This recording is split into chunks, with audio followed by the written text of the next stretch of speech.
Tahukah kamu, setiap tanggal 28 September itu diperingati sebagai Hari Rabies Sedunia.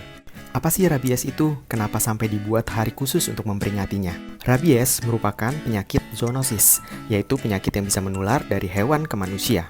Nah, karena sifatnya yang bisa menular ke manusia ini, yang membuat dia menjadi salah satu penyakit yang sangat penting untuk dicegah. Hewan apa saja yang bisa menjadi pembawa rabies? Semua mamalia. Semua mamalia itu bisa membawa rabies. Di Indonesia, kasus penularan paling tinggi akibat gigitan anjing liar.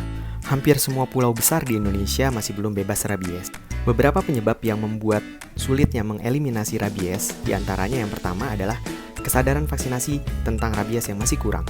Yang kedua, kesadaran untuk steril yang juga masih minim di Indonesia, sehingga jumlah populasi hewan liar sangat tidak terkontrol.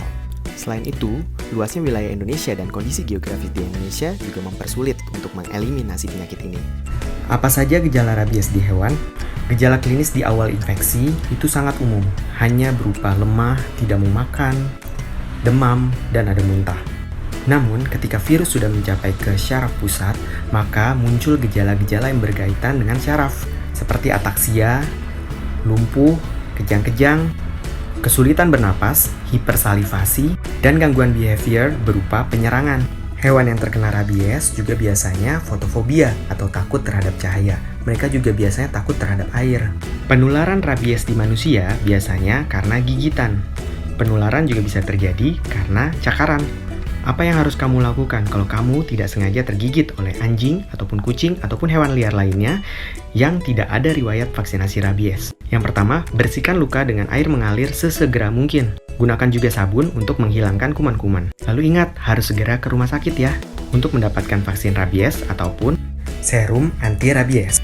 Sayangnya, kalau sudah terkena rabies, tidak bisa diobati. Jadi, pencegahan adalah yang terbaik. Apa yang harus kita lakukan untuk membantu pemerintah membebaskan Indonesia dari rabies? Yang pertama adalah vaksinasi rabies. Pastikan hewan kamu sudah divaksin rabies. Banyak yang beralasan karena hewannya selalu di dalam rumah, sehingga tidak perlu vaksin rabies.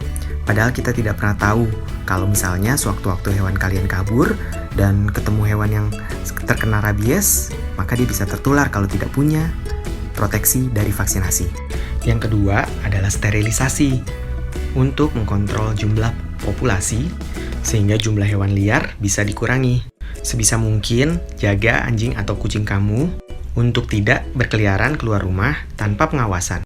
Oh iya, di bulan September ini biasanya banyak klinik atau puskeswan yang menyediakan vaksinasi rabies gratis loh. Buruan tanya!